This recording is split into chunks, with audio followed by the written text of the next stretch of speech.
हाय बच्चों, welcome to our channel work type. हमारे जब चल रहा है breathing and exchange of gases. हमारा आज का टॉपिक होगा regulation of breathing and disorder of breathing. ये हमारा लास्ट टॉपिक होगा इस चैप्टर का। फिर हम कल से नए चैप्टर शुरू करने वाले हैं, ठीक है। तो आइए हम देखते हैं मेरा पहला क्वेश्चन क्या है। पहला क्वेश्चन है कि what is primary regulator respiratory rhythm in human. Hormonal system, digestive system, neural system या फिर सर्कुलेटरी सिस्टम। तो जो हमारा प्राइमरी रिस्पॉन्सिबल होता है वो क्या होता है आपका न्यूरल सिस्टम। क्यों जो रेस्पिरेटरी रिदम सिस्टम कहाँ लोकेट होता है आपका मिडला रीजन्स में, मिडला ओब्लोंगेटा रीजन में, ठीक है। The respiratory rhythm centre is located in which part of the brain, cerebellum, hypothalamus, मिडला oblongata या फिर सेरेबेलम। तो कहाँ लोकेट होता है आपका मिडला ओब्लोंगेटा में, ओब्लोंगेटा गैंटा बोल रहा हूँ, oblongata. Which brain region contain the pneumotaxic centre. तो न्यूमोटॉक्सिक सेंटर हमारे कहाँ होता है, मिडला, सेरेबेलम, पोन्स या फिर थैलेमस। तो होता है आपका pons. The pneumotaxic centre primarily influence respiration by increasing the duration of inspiration, decreasing the duration of expiration, reducing the duration of inspiration and inserting the cough reflexes। ठीक है, जिसको मैं आपको समझाता हूँ मस्त बढ़िया से, ठीक है। आइए देखो, हमारे जो भी ब्रेन्स होते हैं एक होता है, दो पोर्शन होता है। क्या क्या होता है अभी हम देखते हैं इस चीज को। थोड़ा सा डाउन हो जाए भाई। ओह नो, थोड़ा सा इंक्रीज, थोड़ा दिक्कत हो रहा है ना, एक मिनट। देखो, ये है आपका मिडल ओब्लोंगेटा, जहाँ पे आपका क्या होता है रेस्पिरेटरी रिदम सेंटर, ठीक है। पोन्स में क्या होता है आपका न्यूमो टॉक्सिक सेंटर। ये क्या करता है, ये आपके रिदम रेस्पिरेटरी रिदम सेंटर को मॉडरेट करता है, ठीक है, यानी हेल्प करता है, ठीक है। अब आते हैं, देखो रेस्पिरेटरी रिदम सेंटर में होता है क्या है, आपका दो तरह का नर्व का ग्रुप होता है। एक होता है आपका डीआरजी और एक होता है आपका वीआरजी। डीआरजी क्या है आपका, देखिए डोर्सल रेस्पिरेटरी ग्रुप, और वीआरजी क्या है आपका वेंट्रल रेस्पिरेटरी ग्रुप। देखो अब हम ब्रीदिंग भी दो तरह से लेते हैं, एक क्वाइट ब्रीदिंग यानी नॉर्मल ब्रीदिंग जो मैं सांस ले रहा हूँ, एक हम फोर्सफुल ब्रीदिंग, हम जबरदस्ती का सांस लेता है। तो जो डीआरजी का मेन इन्वॉल्वमेंट किस में होता है, ये आपका होता है इनहेलेशन में, ठीक है, जब सांस को लेते हैं अंदर लेते हैं। और वीआरजी किस में इन्वॉल्व होता है आपका एक्सहेलेशन में, यानी हम सांस को छोड़ते हैं, ठीक है, समझ गए। रेस्पिरेटरी रिदम सेंटर जो आपके मिडल ओब्लोंगेटा रीजन में होता है, उनके पास दो नर्व्स के ग्रुप्स होते हैं जो आप देख रहे होंगे यहाँ पे। तो जो आपका बैक साइड में आपको किससे बोलते हैं, हम डोर्सल रीजन बोलते हैं ब्रेन के, ये आपका वेंट्रल रीजन होता है। डोर्सल रेस्पिरेटरी ग्रुप आपके इनहेलेशन में काम करते हैं और वेंट्रल रेस्पिरेटरी ग्रुप आपके एक्सहेलेशन में। तो ड्यूरिंग नॉर्मल ब्रीदिंग होता क्या है कि 2 सेकेंड के लिए हमारा ब्रेन से नर्व इम्पल्स ट्रांसमिट होता है, कहाँ कहाँ पे, एक डायफ्राम पे और एक आपका एक्सटर्नल इंटरकोस्टल मसल, जो कि हमें पता है कि दोनों मसल हमारे कॉन्ट्रैक्ट करते हैं तो हमारा थोरासिक वॉल्यूम इंक्रीज करता है, थोरासिक वॉल्यूम इंक्रीज करता है तो हमारा प्रेशर डिक्रीज करता है, इंट्रापल्मोनरी प्रेशर डिक्रीज करता है तो हम हमारा एक गैसेस इन करते हैं, ठीक है। जब तक 2 सेकंड के लिए जब हमारा नर्व इसमें ट्रांसमिट होता है हमारे डायफ्राम और एक्सटर्नल इंटरकोस्टल मसल में, तो ये कॉन्टैक्ट किए रहते हैं। जब तो होता क्या है कि हमारा नॉर्मल इनहेलेशन होता है, हम सांस को लेते हैं। फिर क्या होता है कि 3 सेकंड के लिए यहाँ पे कोई नर्व का ट्रांसमिट होता ही नहीं है। जब नर्व का कोई ट्रांसमिट नहीं होता तो ये वापस जो डायफ्राम या अपने नॉर्मल स्टेट में आता है, कॉन्ट्रैक्शन में तो नीचे आता है, और ड्यूरिंग एक्सहेलेशन या अपने नॉर्मल स्टेट यानी डोम शेप में आता है ड्यूरिंग एक्सहेलेशन, और एक्सटर्नल इंटरकोस्टल से रिजेक्ट करके अपने वापस नॉर्मल पोजीशन पे आता है। तो इस दौरान होता क्या है कि हमारा जो एक्सहेलेशन होता है यानी हम सांस छोड़ते हैं। तो यहाँ से हमने 2 पॉइंट देखा कि ड्यूरिंग इनहेलेशन हमारा मसल कॉन्ट्रैक्शन इन्वॉल्व हो रहा है, और मसल कॉन्ट्रैक्शन हमारा एक्टिव प्रोसेस है, इसमें एनर्जी का रिक्वायरमेंट होता है। लेकिन वही हम बात करें ड्यूरिंग एक्सहेलेशन, यहाँ पे नर्व का ट्रांसमिट नहीं हो रहा। अगर नर्व का ट्रांसमिट नहीं हो रहा तो इसमें होता क्या है कि जब तक नर्व का ट्रांसमिट नहीं हो रहा 3 सेकंड के लिए, तो हमारा diaphragm and external intercostal muscle अपने पुराने पोजीशन पे आते हैं, तो हमारा एयर एक्सहेल होता है, ठीक है। अब हम बात करें फोर्सफुल ब्रीदिंग, ठीक है। हमने क्या देखा यहाँ पे, देखो यहाँ पे डीआरजी ही काम करेगा, क्योंकि हम जानते हैं कि डीआरजी का काम इनहेलेशन में है, और एक्सहेलेशन में डीआरजी का जब डीआरजी काम ही नहीं करता, क्योंकि नर्व इम्पल्स ट्रांसमिट नहीं होगा तो एक्सहेलेशन तो खुद ही होने लगेगा ना। लेकिन वही हम बात करें क्वाइट ब्रीदिंग में यानी फोर्सफुल ब्रीदिंग, जबरदस्ती का ब्रीदिंग में, तो होता क्या है कि डीआरजी तो इन्वॉल्व होगा ही। डीआरजी क्या काम करेगा, एक तो आपका डायफ्राम कॉन्ट्रैक्ट करवाएगा, एक एक्सटर्नल कोस्टल मसल जो कि इसका नॉर्मल काम है ये करवाएगा, ठीक है। साथ साथ क्या करेगा, जो आपका वीआरजी है ये भी इन्वॉल्व हो जाएगा। तो वीआरजी भी इन्वॉल्व हो जाएगा किसमें, इनहेलेशन में, ड्यूरिंग का फोर्सफुल ब्रीदिंग में। तो जब यहाँ नर्व इम्पल्स ट्रांसमिट कराएगा आपका वीआरजी, तो किस मसल को ट्रांसमिट कराएगा, वैसे मसल, वैसे एक्सेसरी मसल जो कि आपके इनहेलेशन में हेल्प करते हैं, जैसे आपका पेक्टोरालिस हो गया, स्केलेन हो गया, ये सब मसल, ठीक है। तो फोर्सफुल ब्रीदिंग में आपका डीआरजी भी काम कर रहा है, अब डीआरजी भी काम कर रहा है और वीआरजी भी इनहेलेशन के दौरान, ठीक है। क्योंकि देखो डीआरजी का तो नॉर्मल काम अपना diaphragm and external intercostal muscle contraction तो आपका क्वाइट ब्रीदिंग और फोर्सफुल ब्रीदिंग में काम करेगा, लेकिन फोर्सफुल ब्रीदिंग में वीआरजी आपका इनहेलेशन में भी काम करता है। नॉर्मली इसका काम तो एक्सलेशन में है ना, लेकिन आपका एक्सलेशन में ही, इनहेलेशन में भी काम करता है ड्यूरिंग फोर्सफुल ब्रीदिंग।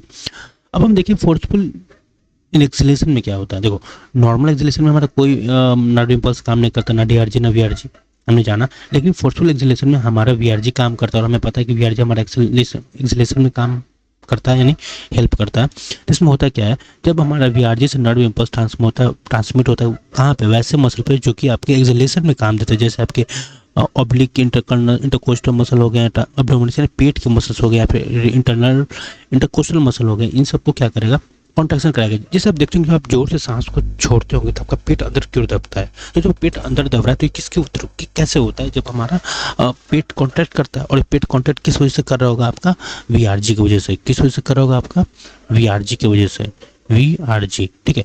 तो हमने क्या देखा, जो डीआरजी एंड वीआरजी, सबसे पहले मैं ये समझ रहा हूँ कि डीआरजी का आपका नॉर्मल रोल किस में है, इनहेलेशन में। इधर ही आपका क्वाइट ब्रीदिंग करे, यानी हम जब नॉर्मल सांस लेते हैं, या फिर फोर्सफुल ब्रीदिंग, ये आपका इनहेलेशन नहीं करवाएगा। लेकिन वीआरजी क्या काम करता है, वीआरजी आपका एक्सहेलेशन। तो एक्सहेलेशन के लिए नॉर्मल ब्रीदिंग में हमारा कोई नर्व इम्पल्स का ट्रांसमिशन होना जरूरी नहीं है, ये पैसिव प्रोसेस है, ठीक है। लेकिन मैं बात करें फोर्सफुल ब्रीदिंग में, तो फोर्सफुल ब्रीदिंग में आपका वीआरजी इनहेलेशन भी कराएगा और एक्सहेलेशन भी कराएगा, ठीक है।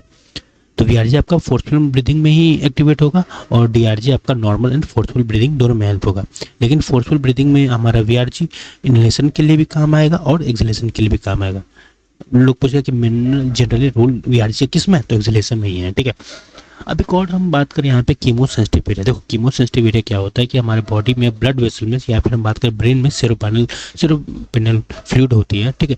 उसमें होता क्या है कि कार्बन डाइऑक्साइड गैस और H+ का कॉन्सेंट्रेशन इंक्रीज करता है, ठीक है। अब एक चीज़ हमारा जानो, देखो हमें पता है कि CO2 का सॉल्युबिलिटी बहुत ज़्यादा है, तो CO2 जब वाटर के साथ मिलता है किसके प्रेजेंट में, कार्बोनिक एनहाइड्रोजन एंजाइम के केस में, तो ये क्या बनाता है आपका कार्बोनिक एसिड, और ये तुरंत ब्रेक कर देता है किस में, बाइकार्बोनेट और H+ कंसंट्रेशन में। तो अब हम क्या देख रहे हैं, CO2 का कंसंट्रेशन जितना हाई होगा उतना हमारा H+ का कंसंट्रेशन हो गया, डायरेक्टली प्रोपोर्शनल है आपका CO2 H+। तो जब हमारे ब्लड वेसल में CO2 या फिर उनका H+ का कंसंट्रेशन ज़्यादा होगा तो ये हमारे कीमोसेंसिटिव एरिया एक्टिवेट हो जाएंगे, और ये आपके डीआरजी को बोलेंगे भैया आपकी बॉडी में CO2 ज़्यादा हो गया, तब क्या कीजिए O2 का कंसंट्रेशन बढ़ाइए, और O2 का कंसंट्रेशन बढ़ाने के लिए वो क्या करना होगा, इनहेलेशन करना होगा। तो इस तरह हमने रेगुलेशन ब्रीदिंग को ब्रीफली देखा, ठीक है। समझ गए ना आप, डीआरजी वीआरजी क्या है, कीमोसेंसिटिव एरिया क्या है, निमोटॉक्सिक सेंटर। हाँ एक मैं आपको बता दूं निमोटॉक्सिक सेंटर एरिया क्या है। देखो निमोटॉक्सिक सेंटर एरिया जो हमारे जो पोन्स में होता है वो क्या करता है, आपको रेगुलेट करता है रेस्पिरेटरी रिदम सेंटर को, किस में, अगर इसको भी चेंजेस आया, कुछ भी इसे इनहेलेशन वगैरह कराना हुआ या फिर एक्सहेलेशन कराना हुआ, तो ये सब किस में हेल्प करेगा, ये नर्व इम्पल्स ट्रांसमिट करेगा वीआरजी को या फिर डीआरजी को, किस में, ये किन दोनों का पार्ट है, रिदमिक सेंटर का पार्ट है ना। तो ये नर्व इम्पल्स किसको भेजेगा, ये नर्व इम्पल्स भेजेगा आपके रिदमिक सेंटर को, और रिदमिक सेंटर आपके यहाँ पे नर्व इम्पल्स भेजेगा कि कॉन्ट्रैक्ट करो या फिर रिलैक्स करो, ठीक है। समझ में आ गया। तो आइए अगला क्वेश्चन देखते हैं। The pneumotaxic centre primary influence response influences the respiration by increasing the duration of inspiration, decreasing the duration of expiration, reducing the duration of inspiration, या फिर initiating the cough reflexes। तो क्या करता है, increasing the duration of inspiration, ठीक है। कैसे करता है अभी हमने जाना ना। The chemosensitive area near the rhythm center is highly sensitive to oxygen and nitrogen, carbon dioxide and hydrogen ion, glucose and electrolyte, या फिर नाइट्रोजन एंड हीलियम। तो कीमोसेंसिटिव एरिया किसके लिए ज़्यादा सेंसिटिव है, कार्बन डाइऑक्साइड एंड हाइड्रोजन के। Receptor that detect changes in the CO2 and H+ concentrated are located in lungs and trachea, aortic arc या फिर carotid artery, फिर हार्ट या फिर हार्ट वेंट्रिकल या फिर एल्वियोली या फिर ब्रोंकियल्स। तो कहाँ लोकेट होता है कीमोसेंसिटिव एरिया जो कि डिटेक्ट करता है आपके CO2 and H+ कंसंट्रेशन, वो लोकेट होता है aortic arc and carotid artery। An increase in CO2 and H+ concentration in the blood activate the chemosensitive area which then signals, क्या करता है वो आपके रेस्पिरेटरी रिदम सेंटर को सेंटर भेजता है, नर्व इम्पल्स भेजता है कि भाई हमारे बॉडी में CO2 कंसंट्रेशन ज़्यादा हो गया, तो आपको क्या करना होगा, ऑक्सीजन का कंसंट्रेशन बढ़ाना होगा, तो उसके लिए आपको इंस्पिरेशन करना होगा। और इंस्पिरेशन के लिए आपके पास DRG तो हमारे इंस्पिरेशन में हेल्प करता ही करता है ना। या फिर अगर माने फोर्सफुल एक्सपायरेशन करना होगा तो VRG को भेजेगा, या फिर DRG तो हमारा फोर्सफुल, हाँ VRG को भेजेगा। अगला question, the main role of neurotoxic centre is to initiate inspiration, moderate the function of respiratory rhythm centre, detect oxygen in the level in blood, या फिर control the heart rate during respiration. The main role of neurotoxic centre के क्या है, moderate the function of respiratory rhythm centre, ठीक है। अगला question है, what is the significance of oxygen in the regulation of respiratory rhythm according to the text.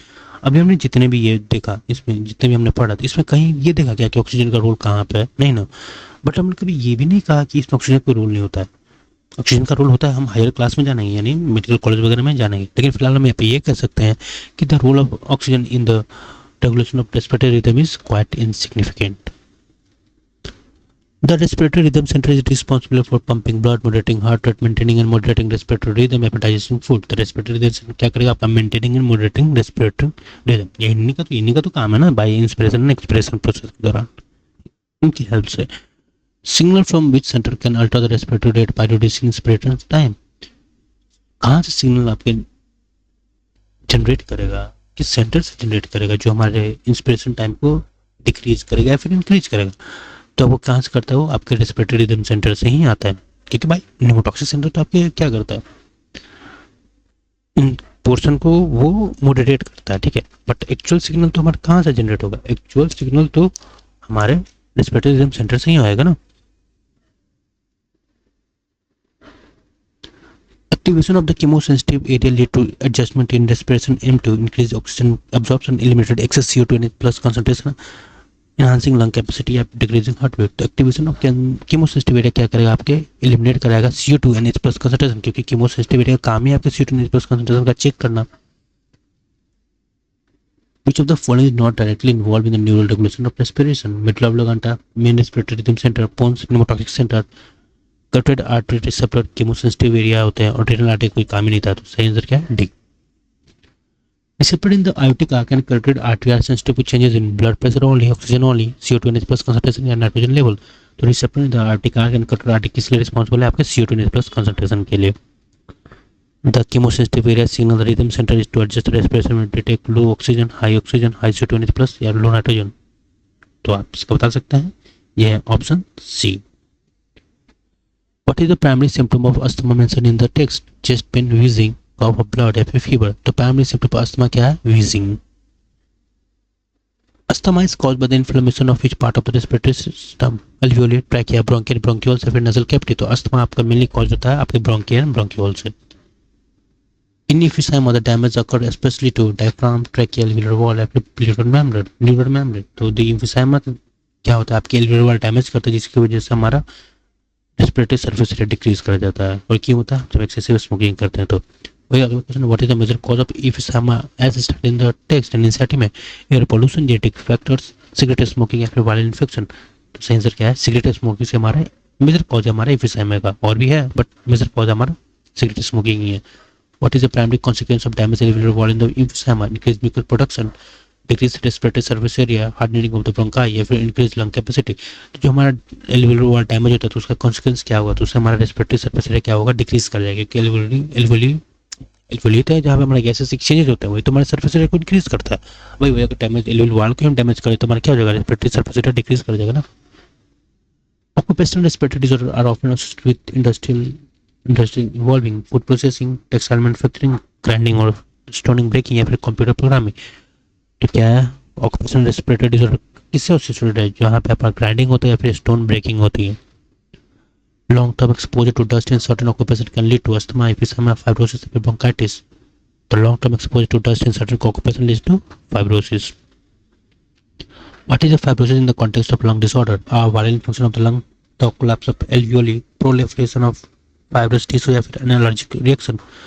तो fibrosis का lung disorder में क्या है मतलब, वो है आपका प्रोलिफरेशन ऑफ फाइब्रस टिश्यू का फॉर्मेशन होने लगता है। What is the recommended preventive measure for worker in dust prone industry? Taking antibiotic daily, walking few hours, wearing protective mask, avoiding physical exertion. तो आपका सही आंसर क्या है, वियरिंग प्रोटेक्टिव मास्क हम प्रिवेंटिव मेजर हमारे वर्कर जो हमारे dust prone industry में काम करते हैं. Which of these disorders is especially linked to an occupational hazard as per the text? Asthma, emphysema, occupational respiratory disorder have a common code. तो occupational hazard disorder के लिए हमारे जो भी एक स्पेशलिटी हम बताते हैं सेटिंग में वो हम क्या कहते हैं, occupational respiratory disorder. ठीक है, तो हमारे चैप्टर वो कंप्लीट. अब हम मिलते हैं नेक्स्ट चैप्टर में, तब तक के लिए स्टे मोटिवेटेड गाइस, ख्याल रखिए अपना.